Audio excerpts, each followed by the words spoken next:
Would you go out on a date with my niece? When my director Kevin said that, I stopped the hand that was bringing a sandwich to my mouth.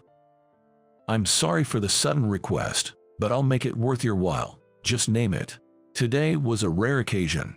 The director had invited me to eat lunch with him in the park next to our small manufacturing plant at work.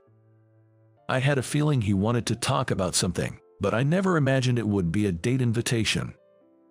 And he was even offering a reward. Honestly, I couldn't quite grasp what he meant and found myself asking again without thinking. A date, you say? The idea of a date was foreign to me, a guy who hasn't had much to do with women for over 30 years. And the person in question was a relative of my workplace director, which was an odd situation to say the least. Why on earth would you ask me to do something like that?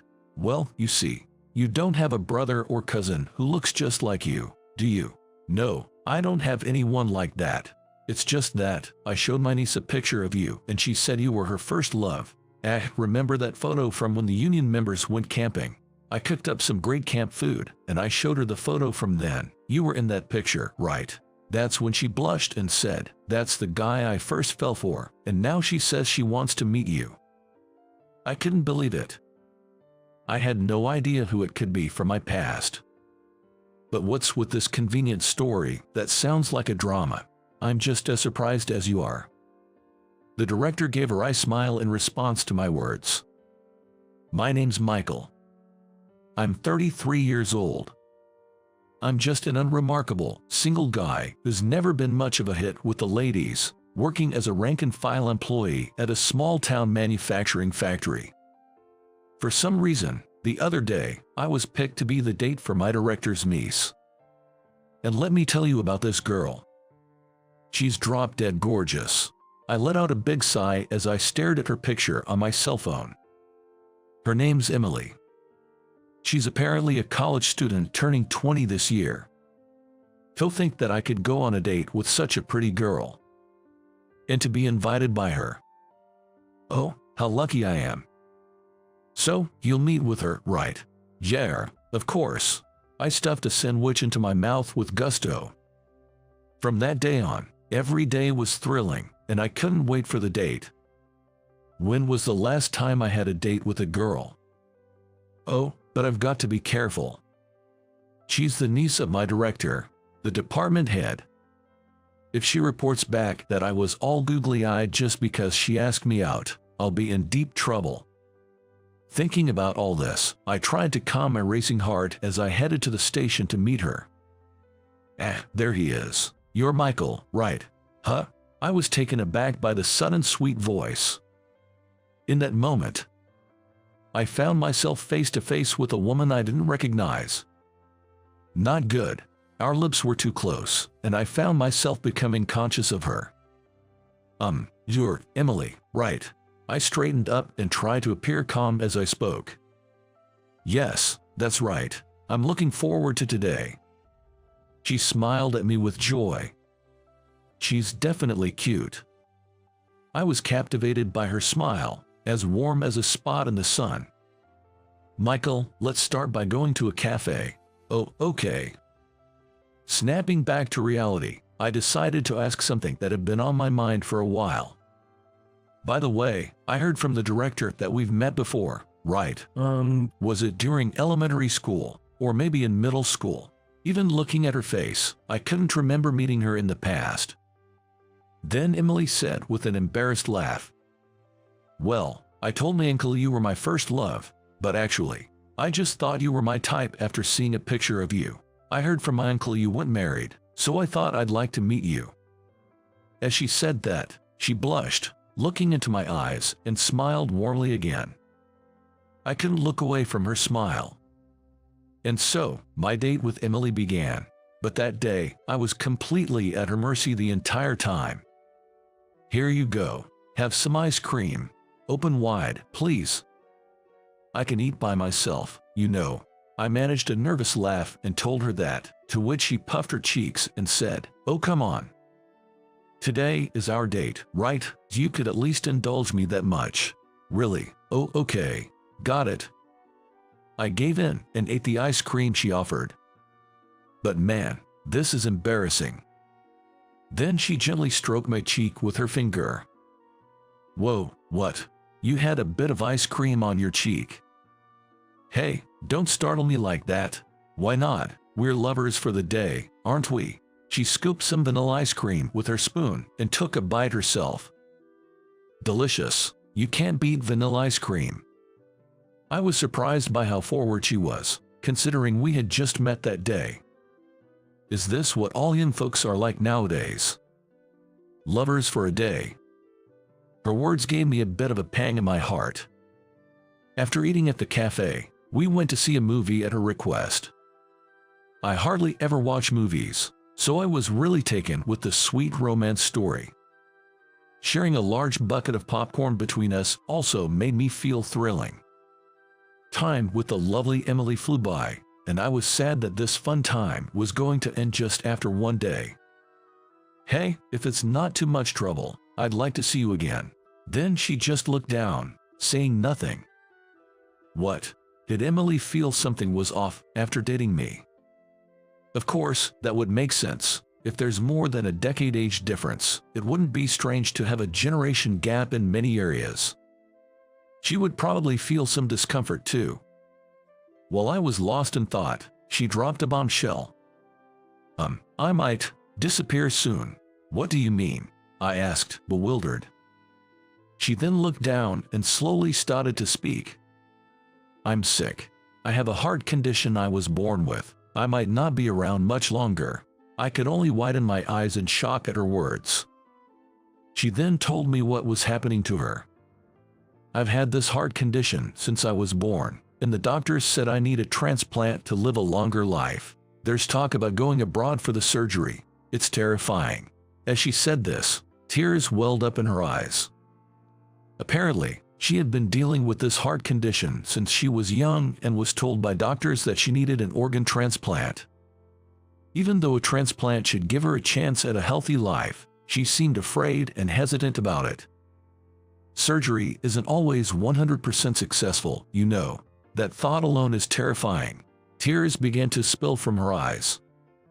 I gently took her hand in mine.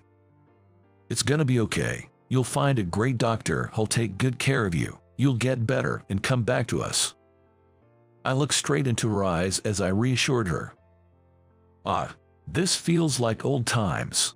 What do you mean, like old times? I asked, puzzled. You probably don't remember, do you? The little girl you comforted in the hospital. Hearing this, I frantically searched my memories for a clue. Wait a minute. I had a hunch based on what she said. It was an incident from decades ago. My mom was ill and hospitalized, and I used to visit the hospital daily.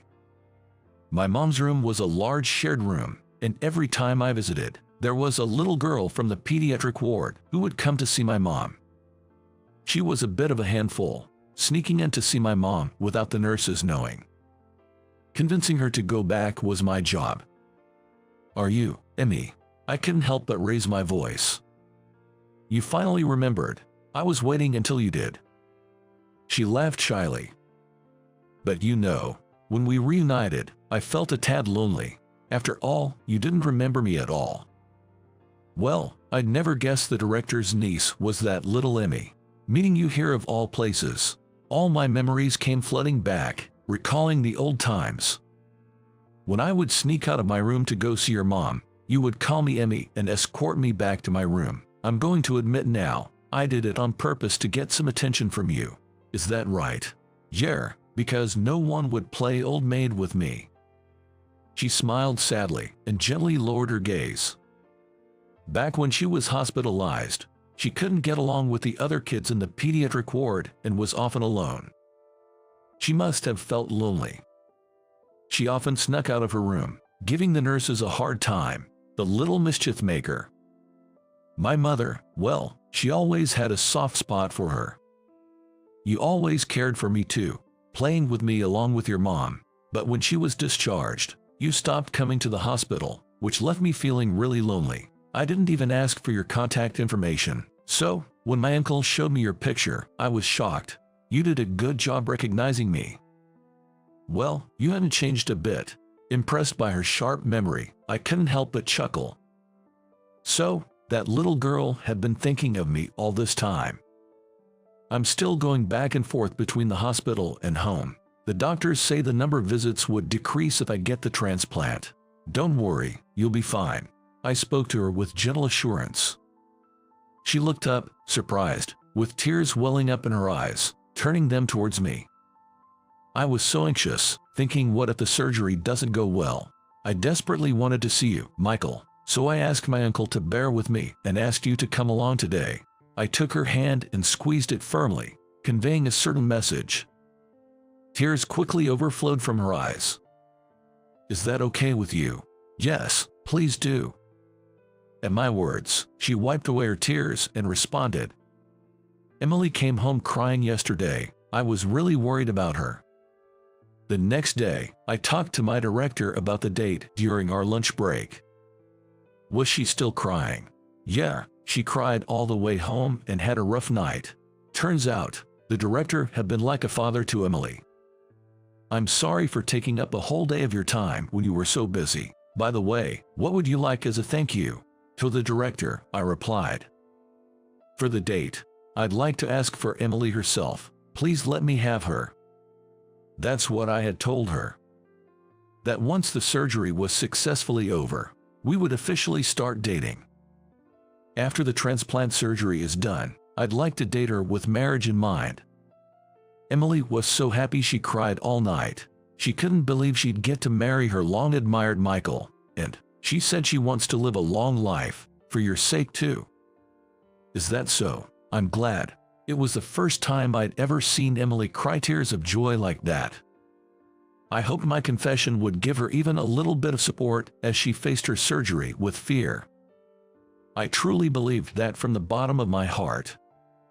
Some time later, Emily went abroad to undergo a transplant surgery.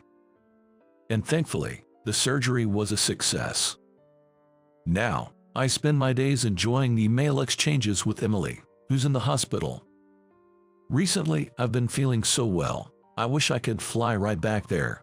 Whoa there, flying is definitely out of the question. Come on, I'm feeling great and I just can't wait to see you soon. I feel the same way, Emily. With every email we exchanged, I felt our connection grow stronger. I couldn't wait for Emily to come back. I wanted to hold her in my arms again soon. And then, a few months after her trip, Emily safely returned to the States. I'm home, Michael. Welcome back, Emily. I smiled gently and held my dear girl close. Thump, thump. Her new heart was beating strongly. That's the sound of Emily being alive. My beloved is alive and well. Emily, there's something I want to give you. This. Let's get married. Yes. Emily smiled through her tears and said yes. And on her finger, I placed an engagement ring. She came back to life, for me. Now, it's my turn to live to the fullest for her. I vowed that in my heart.